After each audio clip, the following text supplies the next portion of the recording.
दिया, उसको धो दिया, साफ कर दिया, कुत्ता चल पड़ा, वलायत के मकाम तक पहुंच गए। एक शराबी पड़ा हुआ, लात से नहीं मारा, गुजरने वाले ने उसका मुंह धो के उसको ठीक ठाक कर दिया, अल्लाह ने वलायत के मकाम तक पहुंचा दिया। मेरे भाइयों, खिदमत खल्क का मिजाज बनाइए, छोटी छोटी इबादत को तलाश करके करना सीखिए और अल्लाह से हर वक्त डरते रहिए।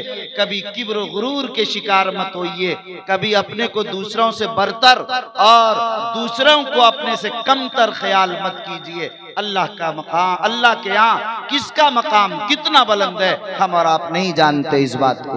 इसलिए मेरे भाइयों, इस दीन का मसला ही है कि यहाँ डरते रहना चाहिए, उम्मीद और खौफ के दरमियान जीना।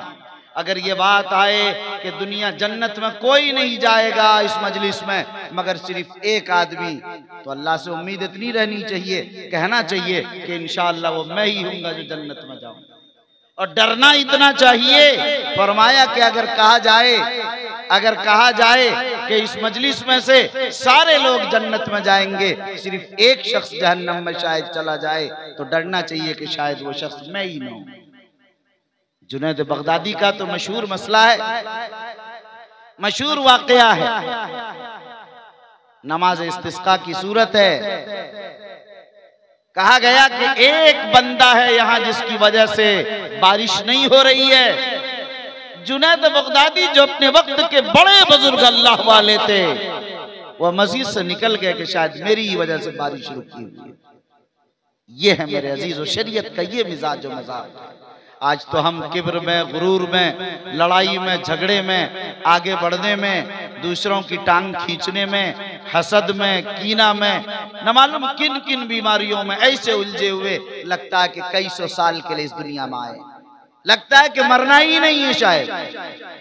नफतुल अरब के अंदर एक वाकया लिखा है कि दजला के किनारे एक शख्स ने ऐसी इमारत तामीर की, 90 साल की उम्र हो गई थी, बड़ी जमीन खरीदकर एक इमारत तामीर की 300 साल के लिए।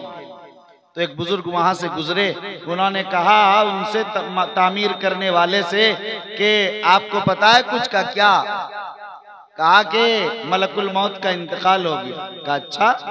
कहा कि अगर इंतकाल ना होता मलकुल मौत का तो ये 90 साल की उम्र में 300 साल वाली मजबूत इमारत क्यों तामीर करते? आज यही सूरत हाल हो गई। कब्र की अंधेरी कोठरी का इंतजाम तो कुछ नहीं, तोशा आखिरत ज़ादे सफर तो कुछ नहीं है, मगर दुनिया बनाने के लिए हम कितनी मेहनत कर रहे हैं, अपनी औलाद तक के लिए दुनिया बना रहे हैं। मेरे भाइयों, औलाद आपके काम नहीं आएगी कि औलाद आपके लिए सदक़े जारिया और इसाले सवाब करेगी। अपनी जिंदगी में अपनी आखिरत पहले बनाइए, अपनी औलाद, अपने अहलो अयाल की आखिरत बनाइए, इसी के लिए आप आए हैं। अगर आप ये सोचें कि मेरी औलाद मेरे लिए करेगी, ये ऐसे ही गलत है जैसे आप अपने माँ बाप के लिए नहीं कर रहे हैं जो मर चुके, आपकी औलाद भी आपके लिए नहीं करेगी।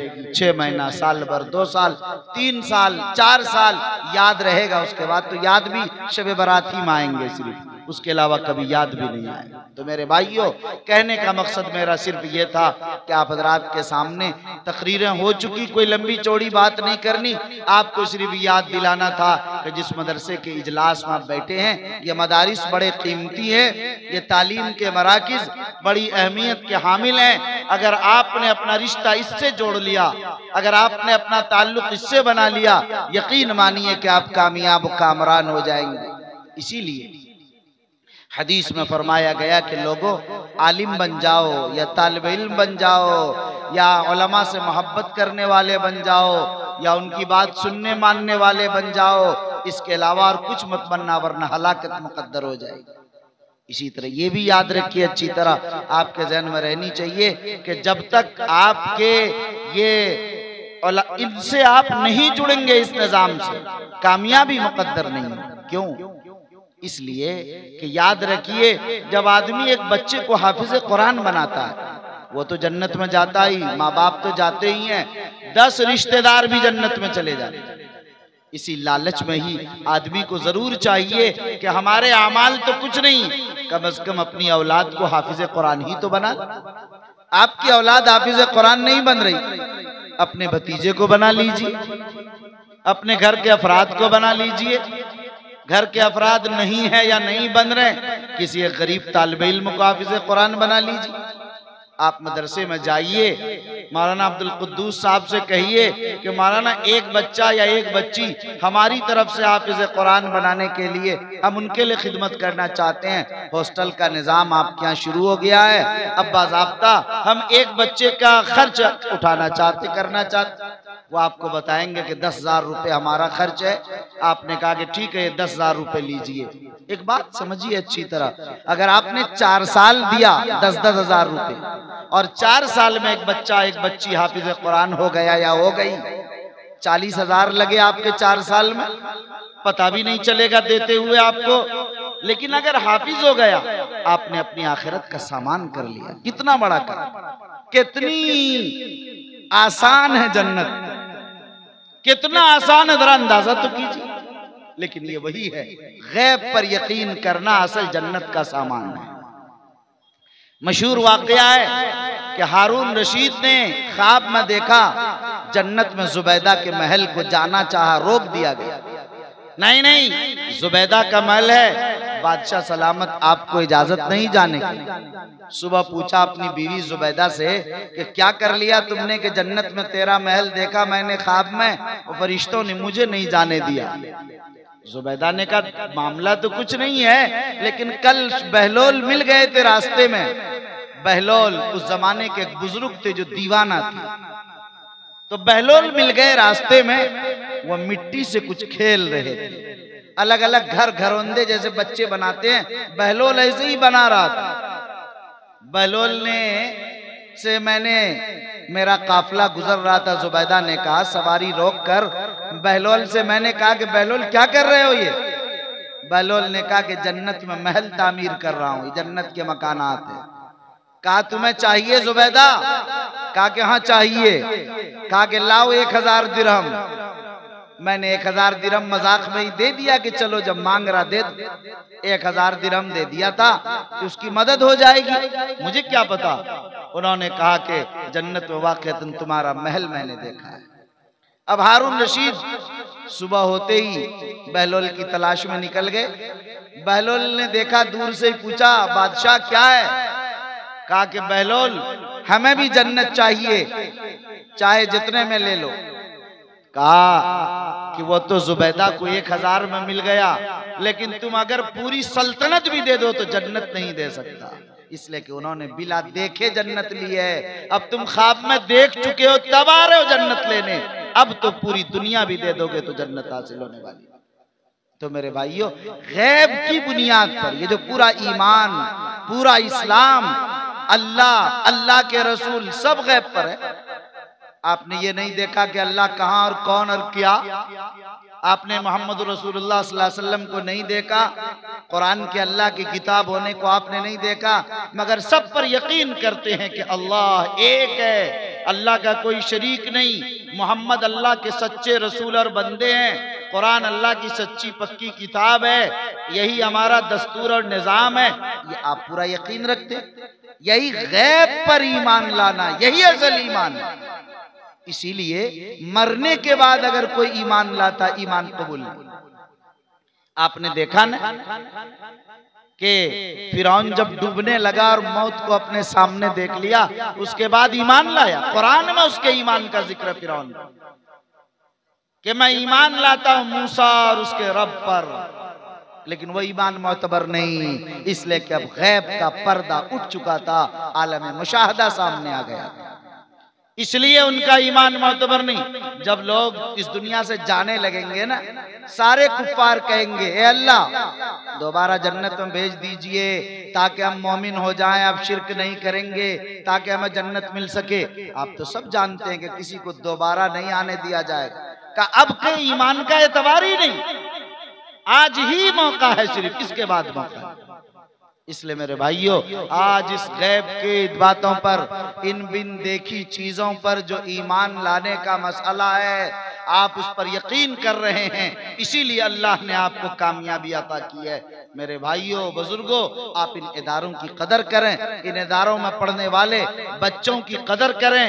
आज सिर्फ इसकी बुनियाद पर ये जो निजाम कायनात चल रहा है, शम्स कमर बहरोबर, ये सूरज और चांद, ये सितारे, ये दरिया, ये ऊंचे ऊंचे बल खाते हुए पहाड़, ये सब कुछ, सारे आबशार, ये सारी बुकलमुनियां, ये सारी दुनिया की खूबसूरतियां, ये सारी चमक दमक, दिन का आना रात का जाना, दिन का घटना रात का बढ़ना, ये सारा निजाम आलम जो है, ये सारा निजाम कायनात, ये सिर्फ इसी बुनियाद पर चलता है।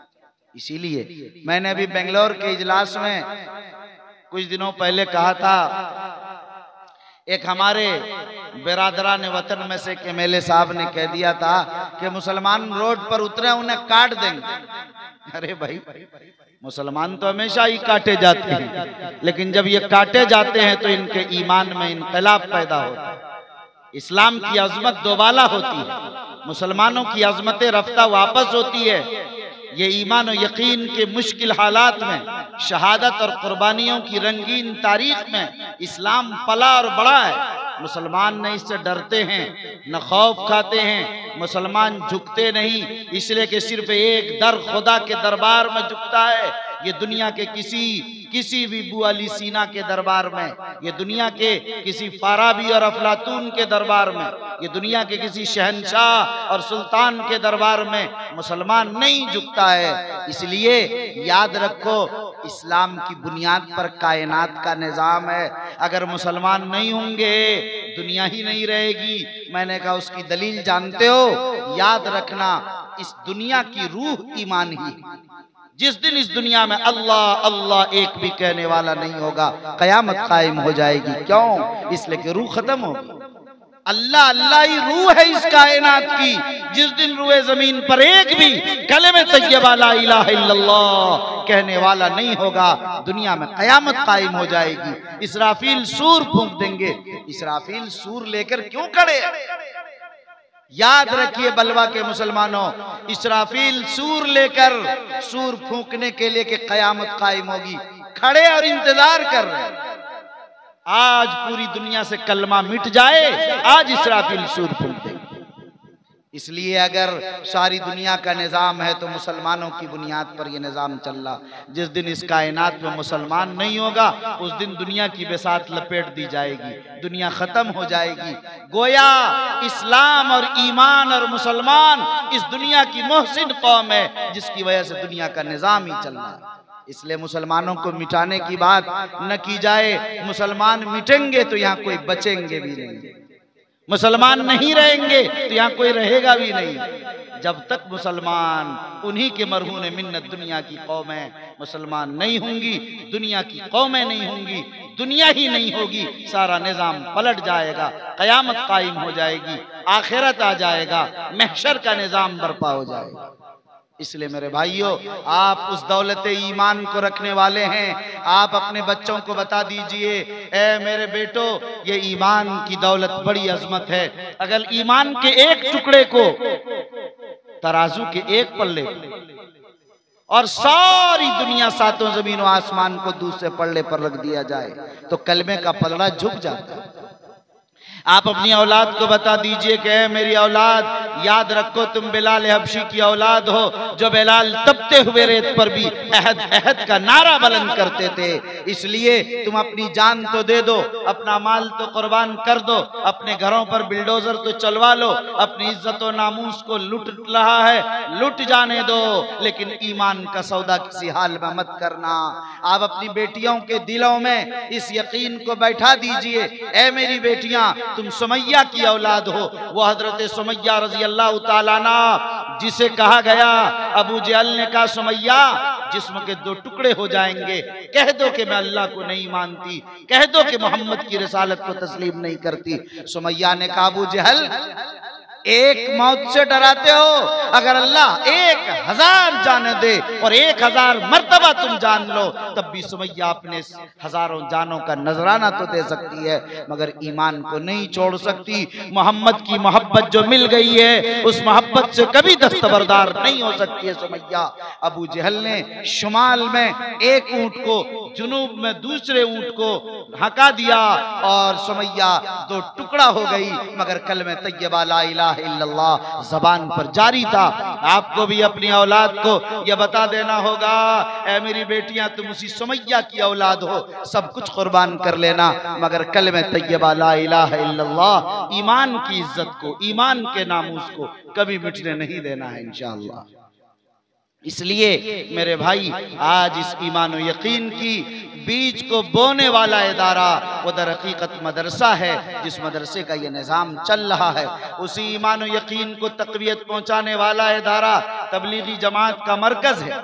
उसी ईमान और यकीन में इखलास का आला दर्जा और इखलास के साथ खुशू व खुजू पैदा करने वाला इदारा खानकाह है।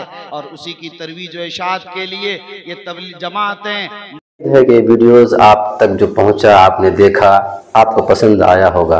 पसंद आ जाए दोस्तों में ज़रूर शेयर करें और पहली बार हैं तो सब्सक्राइब ज़रूर करें। मिलते हैं फिर दूसरे वीडियोस में। अस्सलाम वालेकुम।